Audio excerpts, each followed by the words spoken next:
कुणाच्याही नादी लागू या रगेलच्या नादी लागू नको, पुन्हा बोललास तर तुझं अवघड होईल. भाजप आमदार सुरेश धस यांचा राष्ट्रवादीचे आमदार अमोल मिटकरींना इशारा.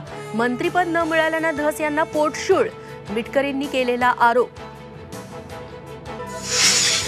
मराठा समाजाच्या वतीनं रेणापुरात आक्रोश मोर्चा. सरपंच संतोष देशमुखांच्या मारेकऱ्यांना तातडीनं अटक करण्याची मागणी.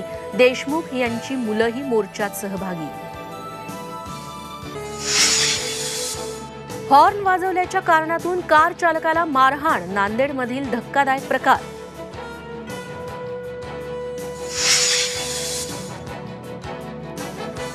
नवी मुंबईत 15 बांगलादेशी नागरिकांना अटक. नवी मुंबई पोलिसांकडून विशेष मोहीम. बांगलादेशी नागरिकांकडून आधार कार्ड, पॅन कार्ड, मतदान कार्डासह मोबाईल फोन जप्त.